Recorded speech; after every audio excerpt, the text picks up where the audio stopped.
Disclaimer: this is audio horror fiction. If darkness or the creatures it holds scares you, leave now. Still listening? Good. Then let's begin. During the summer of 2003, events in the northeastern United States involving a strange human-like creature sparked brief local media interest before an apparent blackout was enacted. Little or no information was left intact, as most online and written accounts of the creature were mysteriously destroyed, primarily focused in rural New York State and once found in Idaho. Self-proclaimed witnesses told stories of their encounters with a creature of unknown origin. Emotions range from extremely traumatic levels of fright and discomfort to an almost childlike sense of playfulness and curiosity. While their published versions are no longer on record, their memories remain powerful. Several of the involved parties began looking for answers that year. In early 2006, the collaboration had accumulated nearly 24 documents dating between 12th century and present day, spanning 4 continents. In almost all cases, the stories were identical. I've been in contact with a member of this group and was able to get some excerpts from their upcoming book, A Suicide Note, 1964. As I prepare to take my life, I feel it necessary to assuage any guilt or pain I have introduced through this act. It is not the fault of anyone other than him, for once I awoke and felt his presence, and once I awoke and saw his form. Once again I awoke and heard his voice and looked into his eyes. I cannot sleep without fear of what I might next awake to experience. I cannot ever wake. Goodbye. Found in the same wooden box were 2 empty envelopes addressed to William and Rose, and 1 loose personal letter with no envelope. Dearest Lenny, I've prayed for you. He spoke your name. A journal entry, translated from Spanish, 1880. I have experienced the greatest terror. I have experienced the greatest terror. I have experienced the greatest terror. I see his eyes when I close mine. They are hollow, black. They saw me and pierced me. His wet hand. I will not sleep. His voice. Then some unintelligible text. A mariner's log, 1691. He came to me in my sleep. From the foot of my bed, I felt a sensation. He took everything. We must return to England. We shall not return here again at the request of the Rake. From a witness, 2006. 3 years ago, I had just returned from a trip from Niagara Falls with my family for the 4th of July. We were all very exhausted after a long day of driving, so my husband and I put the kids right to bed and called it a night. At about 4 a.m., I woke up thinking my husband had gotten up to use the restroom. I used the moment to steal back the sheets, only to wake him in the process. I apologized and told him I thought he had got out of bed. When he turned to face me, he gasped and pulled his feet up from the end of the bed so quickly that his knee almost knocked me out of the bed. He then grabbed for me and said nothing. After adjusting to the dark for half a second, I was able to see what caused the strange reaction.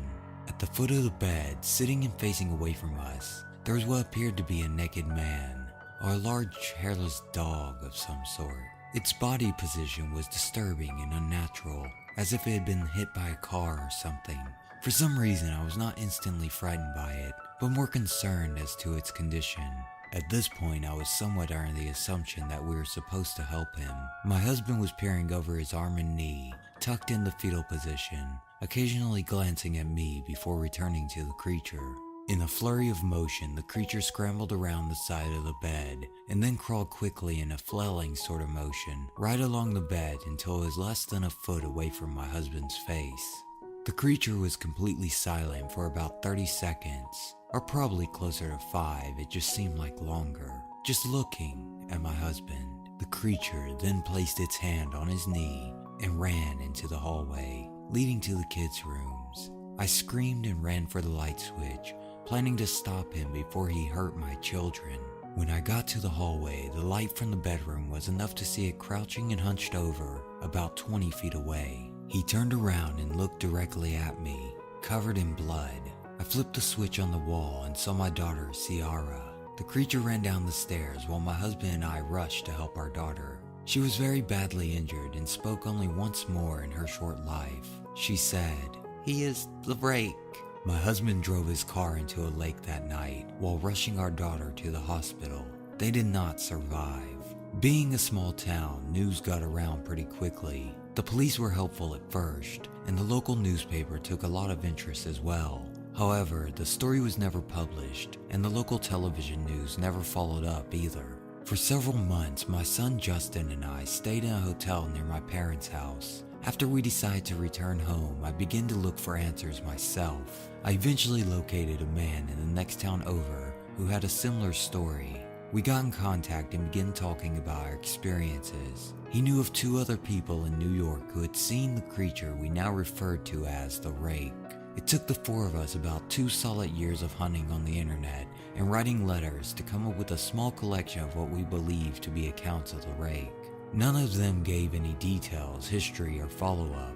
One journal had an entry involving a creature in its first 3 pages, and then never mentioned it again.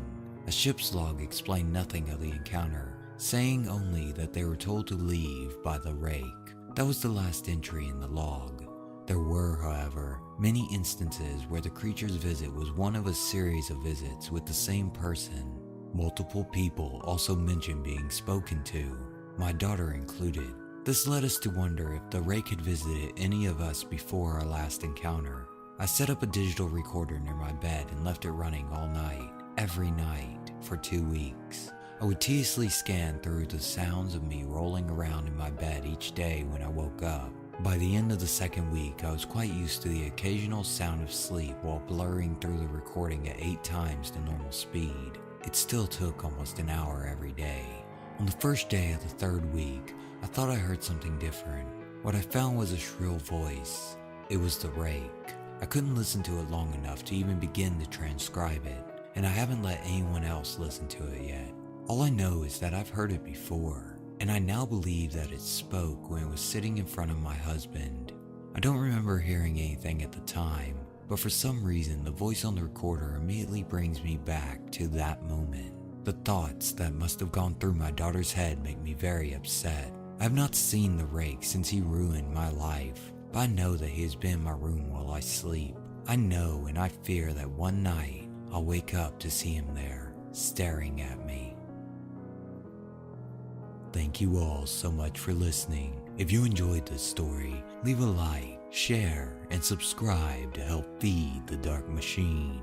If there's a story you'd like for me to read, check the description below for details.